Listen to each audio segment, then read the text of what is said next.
Ya, kalau ditanya seperti itu nggak ada cita-cita jadi Nggak ada bupati, cita-citanya. nggak ada. Dari kecil juga nggak pernah kepikiran mau jadi kepala daerah di bidang politik, nggak pernah kepikiran. Cuma memang dianggap masyarakat khusus Tapal Selatan ataupun Sumatera Utara adalah keluarga di bidang politik. Mau tidak mau ya darah itu mengalir juga gitu. Oh, sudah. Ya pemimpin bupati sekalipun tidak bisa lagi merasa dirinya raja raja kecil, tapi ya sebagai pelayan masyarakat yang menghimpun kekuatan-kekuatan yang ada di staf itu untuk menjadi satu kekuatan yang tujuan besarnya adalah bagaimana kinerja kami sebagai pemerintah itu bisa dipenuhi, itu kurang lebih.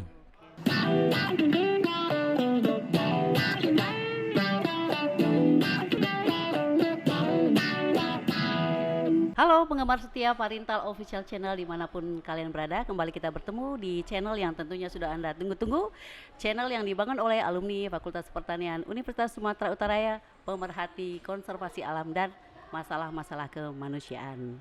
Apa kabar kalian semua? Kali ini kita kedatangan tamu yang sangat khusus, yaitu Bang Doli Pasaribu. Dia adalah Bupati Kabupaten Tapanuli Selatan. Apa kabar Bang Doli? Baik, sehat, alhamdulillah. Nah, hari ini Bang Doli ini kita ucapkan dulu ya Bang ya, selamat ulang tahun kepada Fakultas Pertanian USU Des Natalis ke 66 ya, 66 selamat ya. ulang tahun pada Fakultas Pertanian USU. Universitas Sumatera Utara. Tadi datang ke sini khusus menghadiri itu ya Bang ya, dan menjadi pembicara utama juga ya. Perkenalkan dulu dirinya kepada lebih lengkap kepada penggemar setia Parintal Official Channel. Silakan. Baik, terima kasih pada para penggemar Parintal Official Channel. Saya alumni tahun 99 dari produksi ternak. Jadi lulusnya kurang lebih tahun 2004-2005, lama saya lulus. Jadi sepanjang kuliah di pertanian tentu sangat merasa senang hari ini bisa menghadiri Disnatalis ke-66 ini. Saya banyak melihat perubahan di kampus ini dan mudah-mudahan juga tentunya kualitas dari kampus ini pun jauh berubah lebih baik lagi. Kemarin angkatan 99 atau 98? Saya Masuk ke grup 98. Saya kalau lulus UMPTN-nya waktu itu 98, tapi karena di Unsiah lulusnya dan waktu itu ada gejolak di sana, diizinkan pindah oleh pemerintah.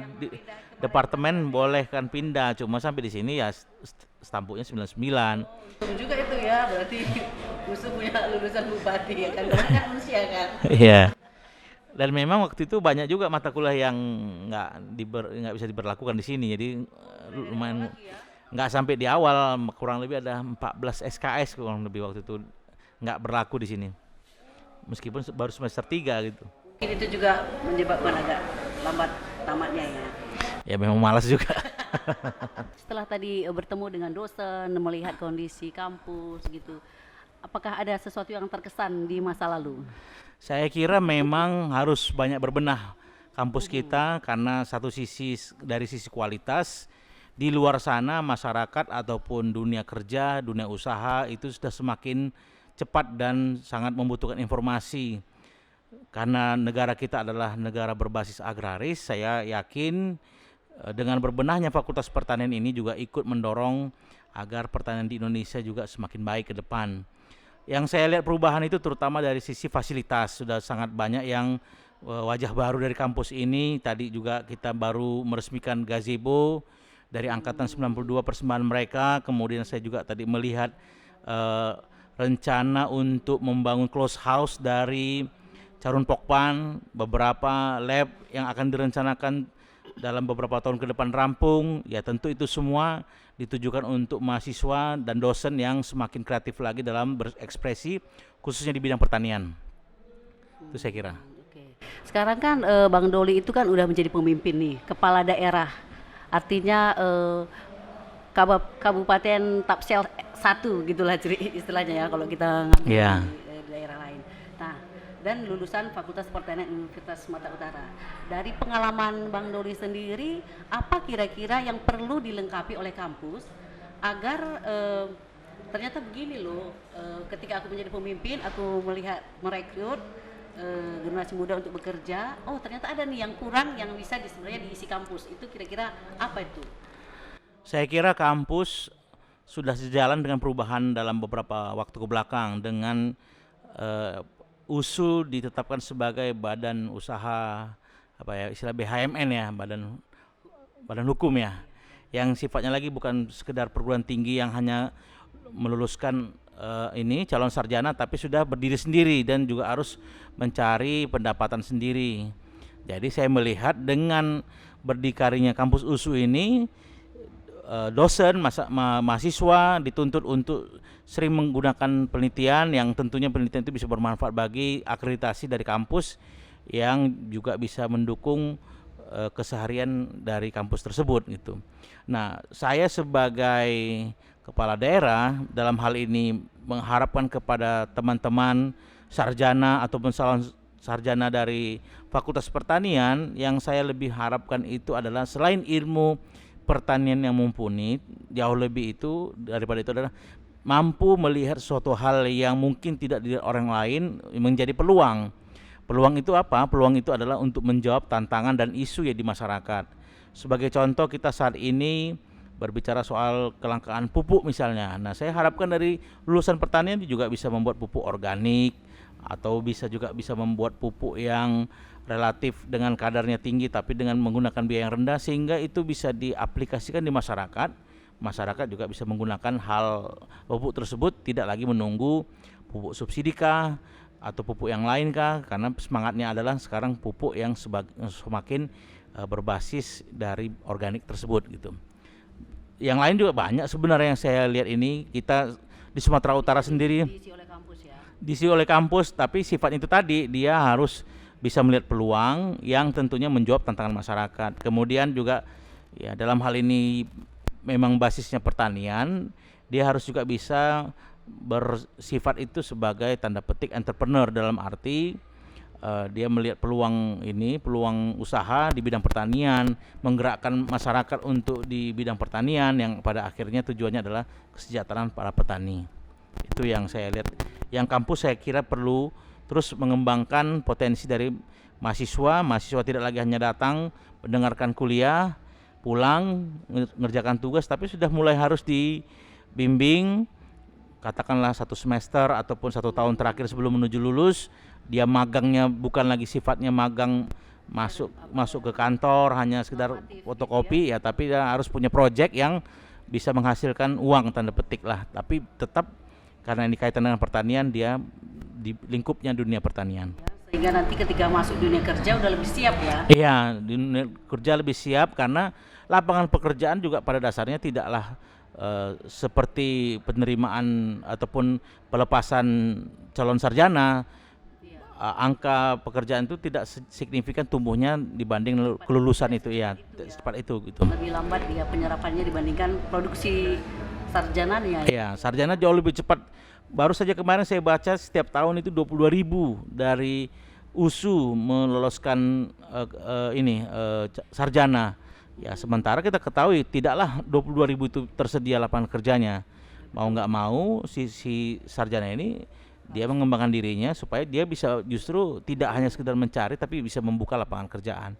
Setelah mereka diwisuda ya akan kemana mereka itu? Akan menjadi pengangguran terbuka lagi kah? Atau mereka memang seperti yang diprediksi oleh beberapa pakar menjadi bonus demografi? Pertanyaan saya, apakah hanya di bonus atau jadi bom demografi, artinya jadi meninggalkan masalah bagi kita ke depan. Menarik sekali ya. Nah, sekarang kita bahas nih ke profilnya. Nah, sekarang kan di usia yang sangat relatif muda, generasi milenial sudah memimpin sebuah kabupaten yang cukup salah satu terbesar juga di Provinsi Sumatera Utara ini. Yeah. Nah, ada nggak kendalanya menghadapi para staf yang mungkin sudah senior, sudah meletakkan kakinya di situ cukup lama gitu, tiba-tiba datang pemimpin baru yang muda, yang relatif pasti lebih praktis kan? Iya. Yeah. Gimana pengalamannya? Saya kira tuh bagi pemimpin yang lebih muda akan menghadapi kendala yang kurang lebih sama, karena tentulah ada batasan-batasan yang mungkin katakan pengalaman, pengetahuan, itu pemimpin muda ini belum menapaki ke sana, sementara yang sudah senior sudah melampaui itu. Saya mungkin juga di internal kami sendiri juga masih mengalami begitu dalam hal ini adaptasi. Tapi dalam hal ini saya lebih sering meminta mereka itu nasihat ataupun masukan, sehingga pemerintah ya. Iya, saya minta diberikan masukan terhadap satu hal, sehingga mereka merasa masukan yang mereka berikan itu adalah bagian dari diri mereka, sehingga seringkali mereka mendukung apa yang isu yang saya bawakan, lebih ke sana arahnya. Ya, karena memang sifat kita juga sudah semakin terbuka, informasi dari mana-mana, dan juga perubahan perilaku kita sudah sangat jauh berubah. Ya, pemimpin bupati sekalipun tidak bisa lagi merasa dirinya raja raja kecil, tapi ya sebagai pelayan masyarakat yang menghimpun kekuatan-kekuatan yang ada di staf itu untuk menjadi satu kekuatan yang tujuan besarnya adalah bagaimana kinerja kami sebagai pemerintah itu bisa dipenuhi, itu kurang lebih. Ini sebenarnya waktu itu memang cita-citanya jadi bupati atau gimana itu masuknya ke jalur tersebut? Ya, kalau ditanya seperti itu nggak ada cita-cita jadi bupati, nggak ada. Dari kecil juga nggak pernah kepikiran mau jadi kepala daerah di bidang politik, nggak pernah kepikiran. Cuma memang Gimana momentumnya tiba-tiba? keluarga kami dianggap masyarakat khusus Tapanuli Selatan ataupun Sumatera Utara adalah keluarga di bidang politik. Mau tidak mau ya darah itu mengalir juga gitu. Sudah memang ada terahnya ke dunia politik Iya. ya, seperti itu ya. Oke. Nah sekarang kita masuk ke pembahasan kabupatennya sendiri, Iya. yaitu Tapanuli Selatan. Selamat dulu ya, hari ini berulang tahun ya. Ya, terima kasih. Kita tanggal 24 November tahun ini ke-72 ulang tahun. 2 tahun. Iya. Wah, sudah senior juga ya. Senior. Tua. Senior. Sudah senior juga ya. Nah, apa nih harapan Bang Doli terhadap Kabupaten Tapanuli Selatan? Ya. Sebagai seorang bupati yang sekarang sedang memimpin. Ketika kami terpilih oleh masyarakat, kami memutuskan tujuan kami itu adalah masyarakat yang lebih sejahtera. Kita ketahui bersama periode kami tahun 2020 adalah periode yang masuk dalam suasana Covid, sehingga kita tidak bisa membangun yang lebih luas ataupun lebih bebas karena sebagian anggaran itu dilimpahkan untuk Covid. Nah, akibat Covid itu terasa oleh masyarakat sehingga perekonomian mereka pun terganggu. Sehingga kami berpikir dengan potensi Tapanuli Selatan yang memang 70% masyarakat adalah petani, yang saya harus sentuh itu memang pertanian. Kita ketinggian Tapanuli Selatan itu dari 0 meter di atas permukaan laut sampai 2200, sehingga tanaman yang tumbuh itu bisa sangat bervariasi. Kami dalam hal ini memutuskan produk unggulan kami itu adalah salak. Kemudian ya salak, kemudian beras. Kami sudah punya beras yang ditanam itu kurang lebih bisa 3 kali setahun bahkan 4 kali setahun. Ini sedang dicoba di Cianjur, itu sedang diuji coba. Kemudian tadi beras, salak, kemudian kopi. Kopi kami saat ini sedang kami masuk ke dalam lomba dalam hal cita rasa. Jadi kami menggandeng Pusat Penelitian Kopi dan Kakao di Jember, kemudian kami mengundang dari Kontes Kopi Indonesia. Baru-baru ini kami mengadakan Festival Kopi Sipirok kurang lebih seminggu yang lalu. Jadi beberapa pengusaha kopi, petani kopi kami ajak bergabung untuk urun rembuk bagaimana meningkatkan kapasitas ataupun kuantitas kopi Sipirok ini yang sejak zaman Belanda itu sudah dikenal oleh orang Belanda gitu kurang lebih. Jadi karena secara umum dulunya Tapanuli Selatan itu ada termasuk Mandailing Natal, kemudian Padang Lawas Utara, Padang Lawas, Tapanuli Selatan sendiri, Sidimpuan, sehingga kopi-kopi kami dianggap adalah kopi Mandailing, padahal kopi Sipirok itu jauh lebih dulu dikenal dibanding kopi Mandailing. Karena jalur perdagangannya itu dibuka Sipirok itu memang untuk penanaman kopi Sipirok, hanya saja perdagangan itu melalui Mandailing Natal, itu kurang lebih ininya. Karena kita lihat kalau di Starbucks di luar negeri ada loh kopi Mandailing, kopi Iya. Sipirok, misalnya kopi ini berasal dari Iya, kopi Mandailing, kopi Gayo. Nah, kita mau berupaya untuk sejajarkan dengan kopi yang seperti itu, kopi Aceh kah, kopi Ule Kareng kah, kopi Gayo dan sebagainya, Flores dan sebagainya. Itu ininya. Jadi kita memang karena basis kita pertanian, ya kita dorongnya pertanian ininya. Kebiasaan masyarakat pertanian, ya kita dorong ini masyarakat untuk lebih menggunakan teknologi tepat guna. Bibit pun dalam tentu sesuai dengan keuangan daerah kita support ke masyarakat. Bahkan masyarakat itu juga kita dorong sebagai penangkar dari bawang merah di Sumatera Utara, karena bawang merah kita itu ternyata diambil dari Jawa Timur. Setelah kita tanam, Konsumsi bawang merah penduduk sana dari Jawa Timur. bukan konsumsi, bibitnya. bibit bawang merah yang beredar di Sumatera Utara termasuk di Tapan Selatan dari Jawa Timur. Nah, kami tangkarkanlah itu bibitnya oleh Dinas Perkebunan, juga Dinas Pertanian yang mengunjungi, kemudian dibawa ke lab mereka.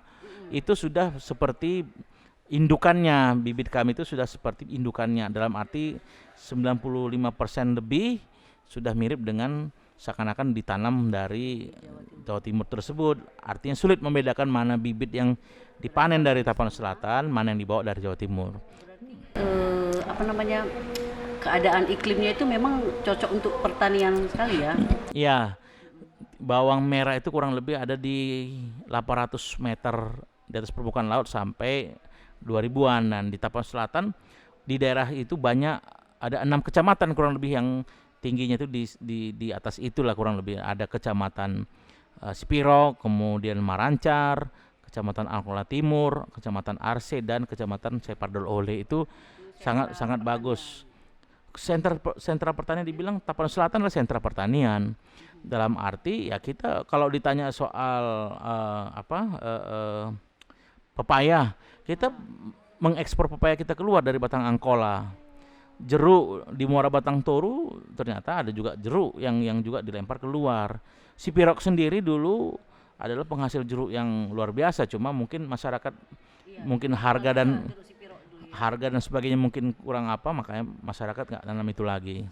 Kita juga ada tanaman termasuk tanaman karet, kelapa sawit juga tumbuh di sana di ketinggian 0 sampai 400 meter di atas permukaan laut. Jadi wilayah kita sangat beragam varietas dari tanaman yang ada di Tapsel. Kalau untuk sekarang kan generasi milenial ini kan suka jalan nih keliling Indonesia. Nah, kalau untuk daerah wisatanya apa itu yang menarik dari Tapanuli Selatan? Daerah wisata di Tapan Selatan itu sangat banyak. Yang viral itu saat ini Masjid Raya di Sipirok, Masjid Agung di Sipirok itu sangat viral ke mana-mana. Kita pernah dikunjungi oleh kurang lebih 1.500 orang untuk memang sembahyang di situ, sholat di situ. Hanya untuk sholat, habis itu pulang gitu. Tiap Sabtu Minggu itu memang masyarakat berwisata ke situ. Dari Sipirok mereka berangkat ke Marancar, Sakirah nama ininya, itu pun ramai sekali kalau tiap akhir pekan.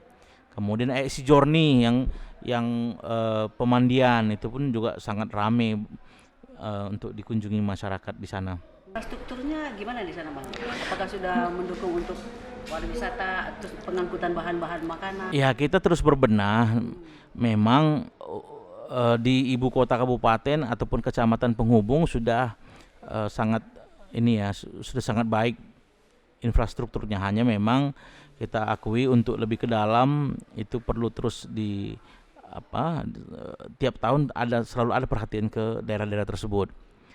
Kalau ini lintas antar kabupaten, ibu kota kabupaten ke ibu kota kecamatan sudah nggak ada kendala yang bagaimana, sudah sangat baik. Memang sifatnya kabupaten itu ya wilayah sangat luas, kemudian masyarakat umumnya bertani, pekerjaannya ya apalagi di Tapan Selatan yang bisa sampai 4.000-an hektar dan masih ada daerah yang di pegunungan, sehingga tentulah ada kendala untuk membangun itu semua. Kalau mengharapkan jalan seperti di kota sangat jauh, karena jarak satu daerah ke daerah lain itu sangat jauh jaraknya. Itu nih. Kalau Tapanuli Selatan ini kan agak jauh dia ya ke Medan, Provinsi Sumatera Utara, dan mungkin ke Sumatera Barat Padang juga dia mungkin kurang lebih sama jaraknya. Kalau dari perjalanan darat dengan menggunakan mobil kita hitung dengan jam, kurang lebih 10 jam antara Medan ke Sipirok, 10 jam juga mungkin ke Bukit Tinggi, kurang lebih sama lah. Dengan jauhnya jarak ke kota besarnya itu apakah menjadi kendala atau justru itu bisa menjadi keunggulan gitu, misalnya membangun kota satelit yang tidak bergantung pada kota-kota besar ini? Ya, kalau kita melihat itu memang kendala di kita, tapi kan kita nggak hanya mengharapkan itu saja.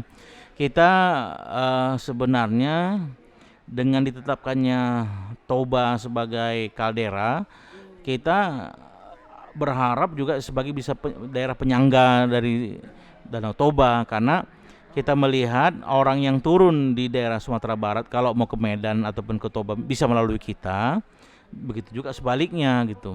Karena kan bandara itu ada sekitar di Pinang Sori, ada di Tapanuli Tengah, kemudian di Silangit, di Tapanuli Utara. Itu daerah-daerah itu bisa menjadi hub juga bagi kita, penghubung bagi kita gitu. Atau kita jadi penghubung dari daerah tersebut gitu. Berarti ini kan ada kebijakan pemerintah Danau Toba itu menjadi salah satu super prioritas. Ya, super prioritas. Ya. Prioritas gitu kan. Ya. Itu bagaimana Tapanuli Selatan mengambil peluang dari situ kira-kira? Ya, karena memang masyarakat yang berkunjung ke sana masih katakanlah lokal dan regional, yang juga budayanya itu masih mirip-mirip dengan budaya ketimuran, saya kira sangat menjanjikan bagi Tapanuli Selatan itu untuk menjadi sebagai daerah penyangga dari daerah tersebut, ya. Jelaskan tadi ya. Ya. Oke deh, udah cukup. Ada tambahan pertanyaan? Nggak ada ya. Alhamdulillah. Alhamdulillah puji Tuhan. Ini pertanyaan berat kali ini. Ya. Oke deh kalau gitu. Oke, ya. Terima kasih atas waktunya. Ya. Berbincang-bincang di podcast Parintal Official Channel. Ya. Terima kasih. Semoga sukses terus. Ya. Dan Tapanuli Selatan juga semakin jaya ya. Ya, terima kasih. Termasuk juga saya menyatakan salut kepada Parintal Official Channel. Mudah-mudahan semakin banyak subscribernya, makin dikenal oleh termasuk di alumni dan jadi media informasi bagi mahasiswa ataupun calon sarjana yang ada di kampus di Fakultas Pertanian yang sama-sama kita cintai ini. Amin. Terima kasih. Amin, terima kasih. Ya. Oke, demikian tadi penggemar setia Parintal Official Channel, perbincangan kami dengan Bang Doli Pastaribu, Bupati Kabupaten Tapanuli Selatan. Semoga perbincangan tadi bermanfaat bagi kita dan dapat menginspirasi terutama para generasi muda. Kami undur diri. Salam lestari. Salam lestari. Terima kasih, Bang. Yuk, kasih.